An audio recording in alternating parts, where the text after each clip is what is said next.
with. 54 years later, Beatlemania still going strong. Celebrate the Fab Four's arrival to the U.S. with a peek at one Hoosier's amazing collection. It's a British invasion. Fox 59 Morning News at 9 starts right now. From Indianapolis morning. All right, 54 years ago, they ushered in the Union Jack, the mop top, and of course, all that screaming. All those girls crying and screaming, and Beatlemania is still going strong today. We're going to have an exclusive look coming up at one Hoosier's pretty amazing collection that is all about the Fab Four.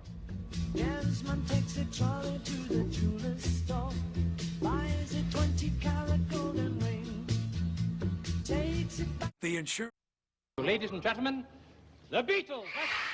Close her eyes and I'll kiss. Oh yeah, they took America by storm 54 years ago.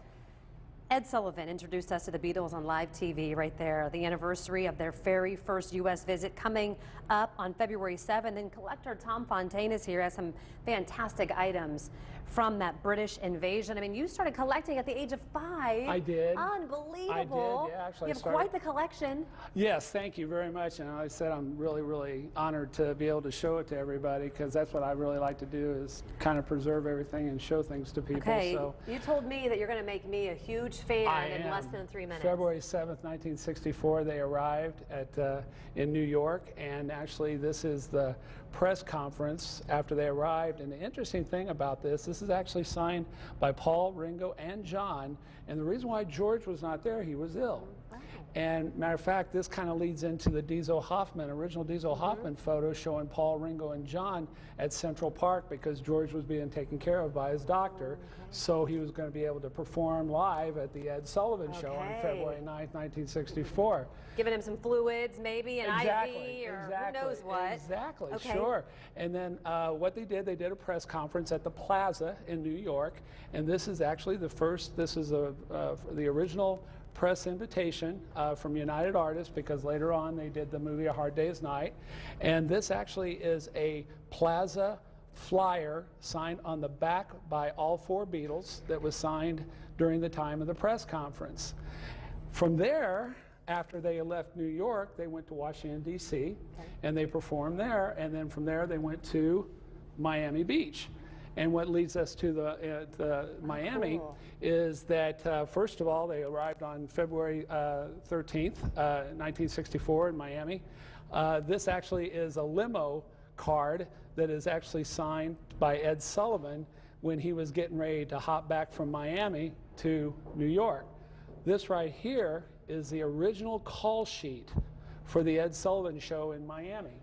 And what's so interesting about it is the 5 songs, Little Child, From Me to You, Taste of Honey, It Won't Be Long, and She Loves Me, all written by Paul McCartney. And this was actually what they rehearsed down in the basement before they actually performed live at the Ed Sullivan Show in Miami. That's cool. Before we get to those photos, I do want to talk a little bit about, I mean, you have one of the largest individual collections in the world.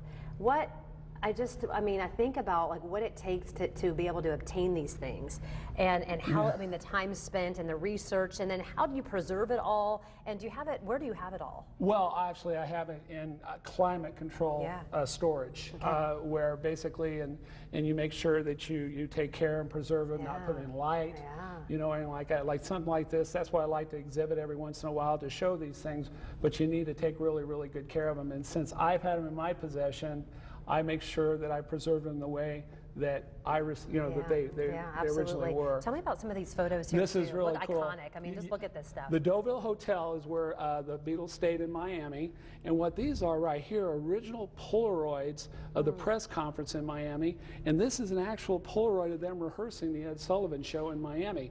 Now, the nice part about this, which is not, you can see, but it's actually signed on the back by George and Ringo. But while they were in Miami, they were also invited to be on a yacht.